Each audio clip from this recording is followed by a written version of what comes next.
স্পষ্ট করবেন, যেহেতু তাদেরকে আপনারা গ্রেফতার করেছেন, প্রাথমিক তথ্য আপনাদেরকে নিশ্চয়ই কোনো তথ্য দিয়েছে। এখানে বিষয়টি অস্পষ্ট, বিষয়টি এখনো স্পষ্ট হয়নি।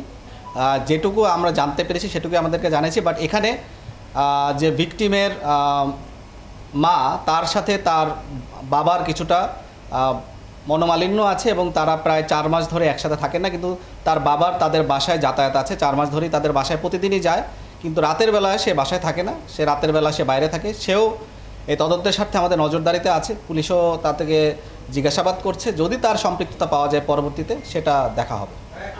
আপনি যে পরিবারের বিষয়টা বললেন,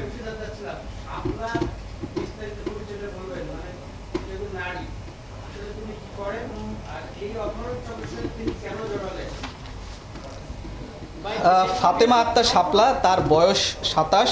সে মূলত তার বাড়ি হচ্ছে বগুড়ার ধুনটের মথুরাতপুরে, এবং তিনি যখন এই অপহরণকারী চক্রের সাথে, এই মহিলার সাথে, ভিক্টিমের মায়ের সাথে যখন পরিচয় হয়, তখন নিজেকে তার বাড়ি নওগাঁ বলে তিনি দাবি করেন। এবং এখন যে কথাটা বলছে এটাও আমরা তার দেওয়া ভাষ্যমতে পেয়েছি। তিনি মূলত বগুড়া গোপালপুর থেকে 2012 সালে এসএসসি পাশ করেন এবং লালমাটিয়া মহিলা কলেজ থেকে 2014 সালে এইচএসসি পাশ করেন। পরবর্তীতে সেখানে তিনি মার্কেটিংয়ে পড়ছিলেন এবং 2nd সেমিস্টার পর্যন্ত সেখানে কমপ্লিট করেন। পরবর্তীতে তিনি আর তার লেখাপড়া কন্টিনিউ করেননি, এবং তিনি তার মা এবং ছোট বোনের সাথেই এই বাসাতে অবস্থান করছিলেন।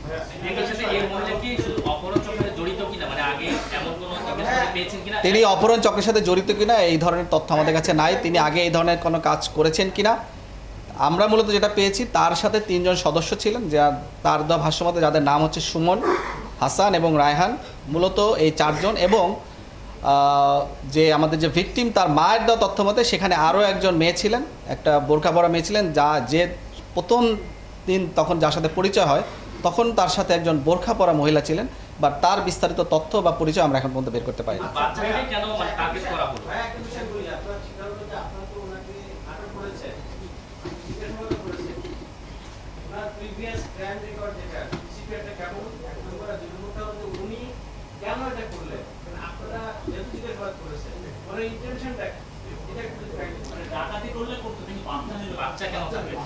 অপহরণ করে তার কাছ থেকে মুক্তবান হিসাবে টাকা আদায় করে তাদের উদ্দেশ্য ছিল।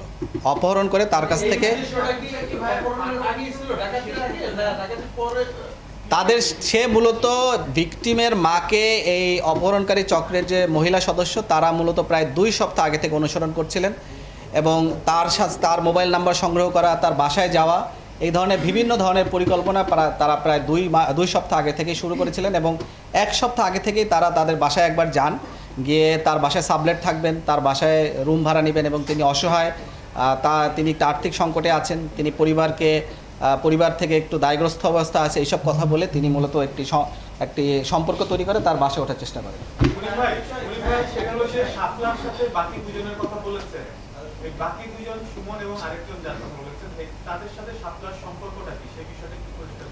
এই সম্পর্কে এখন আমরা আইডেন্টিফাই করতে পারিনি।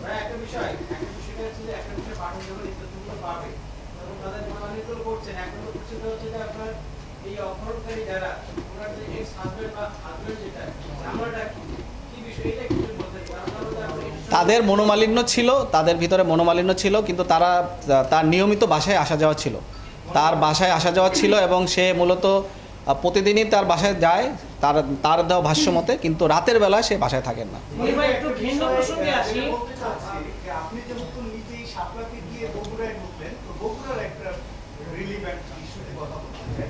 গত 3 দিন আগে বগুড়ায়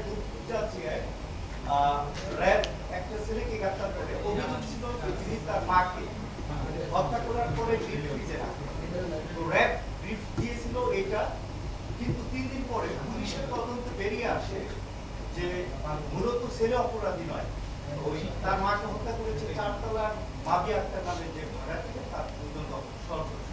তো এই যে পুলিশ এবং র্যাবের যে ভিন্নমুখী অবস্থাটা, এখানে আসলে বাস্তবতা কি? আরেকটা বিষয় যেটা বলবো, যে যদি কোনো র্যাবের 2-4 জন সদস্য কোনো অপকর্মে, অপরাধে জড়িয়ে থাকে, সেক্ষেত্রে আপনাদের এই দায়িত্ব পুরো ভাই, আমি এটার সাথে একটু সম্পূরক প্রশ্ন করে নেই। 2 সংস্থার কাছ থেকে 2 ধরনের তথ্য পাওয়া গেছে, সেই হিসেবে আসলে এই যে সাদ নামে যে